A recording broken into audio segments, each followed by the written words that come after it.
What's up, YouTube? Today we're actually going to be looking at the Open Great League, and the team we're going to look at today is Shadow Charizard, Shadow Cacturn, and Meowscarada. Now this is an absurdly glassy team, but it actually helped me get a 5-0 during Go Battle Day, which is absolutely incredible. So I have those videos for you today. And you're going to notice that actually Shadow Charizard is the bulkiest Pokemon on this team with an overall stat product of 1691 before the editing calculations, because those don't really affect your stat product. It's more just a Shadow bonus.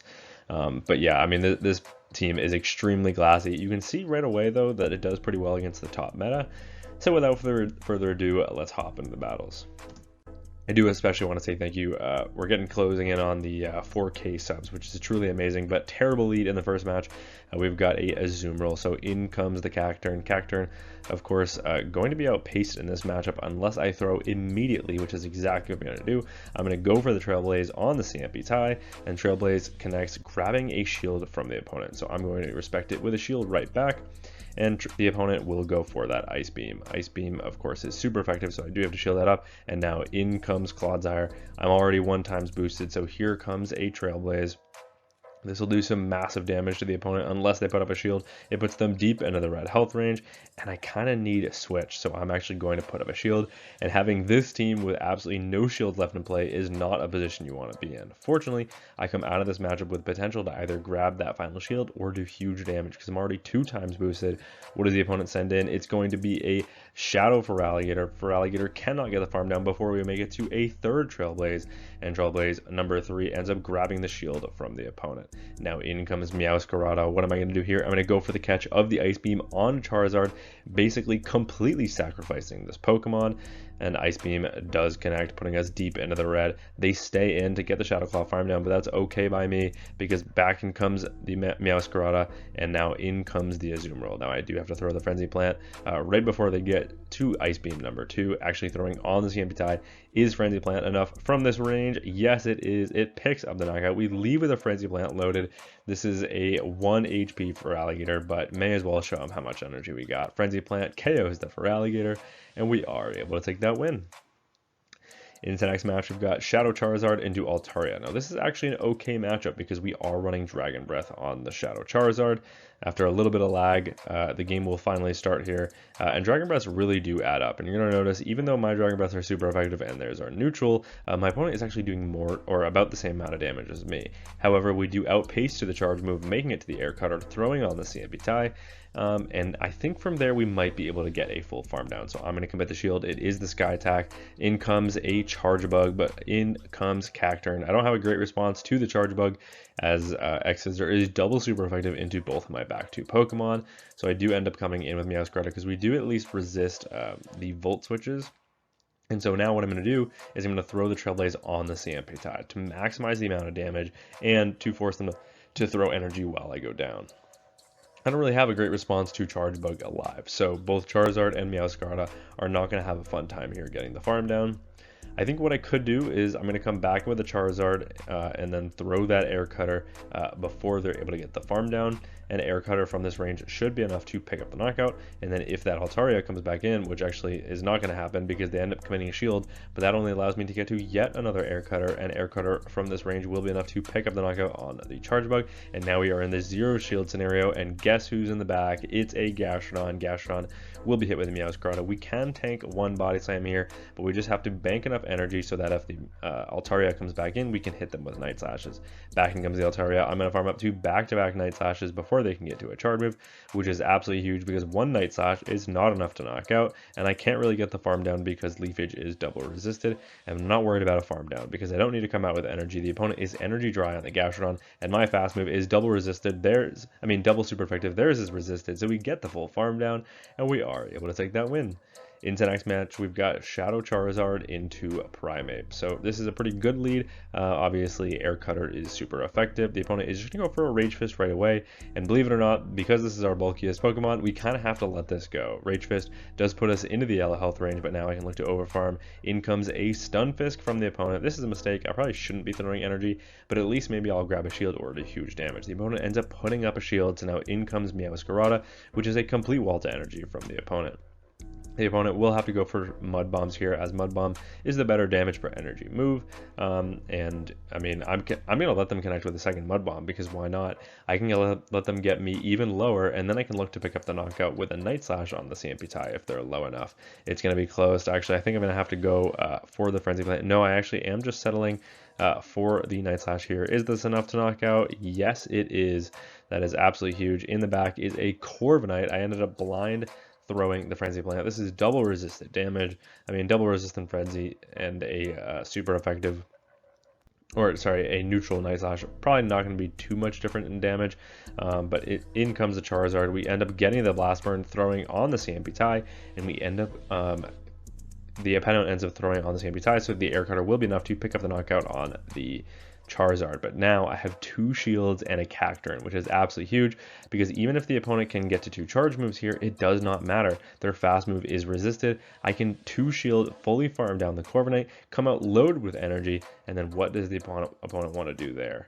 I could also go for a charge move here, but instead I go for the catch. Unfortunately, I was in the middle of my Sucker Punch. The opponent does get to another charge move, but that's okay. Air Cutter does end up grabbing that final shield, and now in comes Primeape, but Primeape will easily be knocked out by a Trailblaze. Trailblaze cleanly knocks out the Primeape. We get the Sucker Punch farm down of the Corviknight, and we are able to take that win. Into next match, we've got a Low Kicks on the lead. Very spicy pick from my opponent, but this is a fantastic matchup. Even though Sucker Punch is neutral, both of their charge moves are resisted. The opponent is going to make a pretty nice catch onto a Diggersby in the back, and Diggersby is completely walled in this matchup. However, because of the Sucker Punches, I will end up pivoting out Meowscarada. Meowscarada can live 1 non-stab Fire Punch from a Diggersby. It's not going to be comfortable, but it is something that we can survive, even though their quick attacks are doing basically the same amount of damage as our super effective Leafages are. But here comes a Frenzy Plant on the same tie with the opponent's next Fire Punch, and they are going to let that go. Back in comes a Low Kicks, but Low Kicks, both of my charge moves are resisted, but a Frenzy Plant is still going to do massive damage, so I commit to the Frenzy. That puts them deep into the red, putting them at 1 HP, and now in comes the Charizard. The opponent has a Toxapex in the back, and I kind of blind switch into my Cacturne here, which is not good because Poison Jab is super effective. I am able to get to 1 charge move at least before they get the full farm down, but they do end up committing a shield, and these Sucker Punches have put them into the yellow health range, so that is kind of all I have going for me. I'm going to have to double shield Brines here. That's pretty much all it comes down to, but I don't believe the Low Kicks has enough energy for a charge move, so if I can get to 2 Air Cutters before they get to a 3rd Brine, I should be in a good enough position, and I just have to watch for a catch. Here comes Brine number 2, grabbing my final shield, and now here comes an Air Cutter, making sure I'm throwing while the opponent is in the middle of a Poison Jab animation. Air Cutter number 1 grabs the final shield for the opponent. Watch for the catch. They do not go for it, so here comes Air Cutter and number 2. And Air Cutter number 2 should be enough to knock out from this range, and it does, and now we get the Dragon Breath farm down of the Low Kicks, and we are able to take that win. Into the next match, we've got Charizard into Togekiss. I know this matchup is a lot worse because I am running the Dragon Breath, but the opponent doesn't know that. They end up pivoting into a Dusknoir, only to be met with Shadow Cacturne. They will, of course, have enough for a Dynamic Punch here, so I have to commit the shield, as this would easily knock out the Cacturne. Dynamic Punch does get the shield, but now we get the full farm down. And unfortunately, keeping Switch here isn't great. Well, it's great, but it doesn't really do a whole lot for me, because the opponent will still have a fine matchup against the Charizard, and I'm completely walled here, which means I'm not going to get all that much chip. Although that Trailblaze actually does sizable damage, it puts that we get them into the yellow health range with resisted Sucker Punches alone. And now here comes a charge move from the opponent. I have to live 1 as they're nearly at the back-to-back. Psyshock number 1, not going to pick up the knockout. We get to the Air Cutter before they're able to make it to Psyshock number 2. And now the question is, what is that final Pokemon in the back? They have a Flyer on the lead. Please tell me it's a Mudboy in the back. And yes, it is. That is absolutely huge. In comes Meowscarada. We know Meowscarada can survive 1 charge move here, so I am going to let the Body Slam go. Body Slam doesn't do all that much, and the Mud Slaps are resisted, so I can look for the full farm down here, coming out absolutely loaded with energy. I'm at a Night Slash plus a Trailblaze here. Night Slash probably enough to pick up the knockout from this range, so here comes the Night Slash. It actually cleanly knocks out the Togekiss, and we are able to take that win. And that was a 5-0 set. Into the next match, we've got Shadow Charizard into Dragonite. So this is actually a fantastic lead because Dragon Breath is super effective and we outpace by one single turn. The opponent takes 10 turns to get to a Thunder Punch, whereas it is only 9 to the Air Cutter, which is absolutely crucial for a matchup like this. They are going to put up a shield, and unfortunately we don't get that boost. However, even without the boost, I think we should be able to go for a full Dragon Breath farm down. So that's exactly what I'm going to commit to, and the opponent is staying in. They let me get that full farm down, which is absolutely huge, and in the back is a Jellicent, so I'm not going to give up that farm down without coming in with the Cacturn. The opponent will be able to outpace me to a charge move, but I need to grab that final shield from the opponent before I go down here, because otherwise I'd be in a tricky situation. I need to be able to pick up the knockout with the loaded energy that I have on the Charizard. I end up throwing on the Sambitite, and the opponent ends up falling for it. They commit the shield as well. That is absolutely huge, because now I can just come back in with the Charizard, knock them out with an Air Cutter. I might even have another Air Cutter for the Jellicent as well. Not really. I didn't have enough for back-to-back moves, but it does not matter, as the opponent will be completely walled in the back, and Meowscarada's typing coming in clutch once again. In comes Meowscarada to sweep this endgame. The opponent, not resigning the match just yet, are going to play it out to the bitter end. They are going to go for a Shadow Ball here that does pretty big damage despite its resistance. It's not enough to knock out, so the opponent resigns the match, and we are able to take that win. Into the next match, we've got a Marowak on the lead, so we are actually triple strong into this Pokemon, but you're about to find out the glassiness of Shadow Charizard. Their resisted Mud Slaps are doing as much damage as our neutral Dragon Breath. I will full send a Blast Burn here, as plenty of Marowaks were no shielding this charge move, but of course this one does shield it up. So now in comes Cacturn. Cacturn ends up luring out a Talonflame at that. That is absolutely horrible.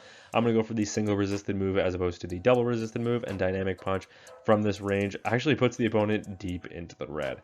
Now I can look for a full Dragon Breath farm down here, as the opponent is only going to get to one charge move, and a Fly would easily knock me out here, but they're not going to get to one more. So fully Dragon Breath farm them down, come out with a charge move loaded for the Marowak, but the opponent actually outpaces me. Before I can get to a charge move, I'm going to call the bait. No way you're full sending a Rock Slide. It is just the Bone Club, so now in comes Meowscarada, and Meowscarada is met with a Bullet Seed Credility in the back, so I'm going to go for the Night Slash bait before the opponent can put up their final shield and then Rock Tomb me. But the opponent makes a really nice read. They end up no shielding the Night Slash, and that puts me in a very difficult situation. They will now go for the Rock Tomb. I will put up the shield, and now I'm going to look to pick up the knockout with a Frenzy Plant. Frenzy Plant from this range, even though we are 1x debuff, should still be enough to knock out, and the opponent lets that go. That is absolutely massive. Back in comes the Marowak, but Marowak has to go for a Rock Slide here, as Bone Club is resisted, and Rock Slide will expend all of their energy, and it's still not enough to knock out. We make it to the Bone Club as well, and this should be enough to grab the final shield from the opponent. Night Slash does end up grabbing that final shield, but we have the Air Cutter banked on the Shadow Charizard, so we snipe with the Air Cutter, and Air Cutter from this range picks up the knockout on the Marowak, and we are able to take that win. Into the next match, we've got Shadow Charizard into a...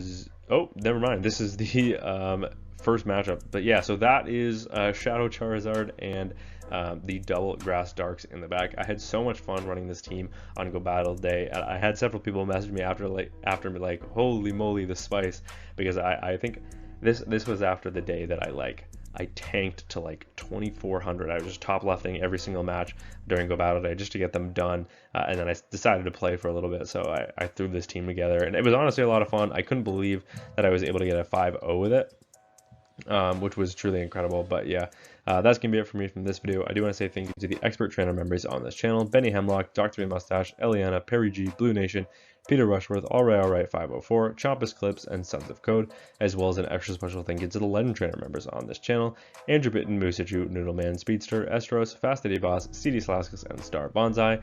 Thank you all so much for watching, and until next time, peace!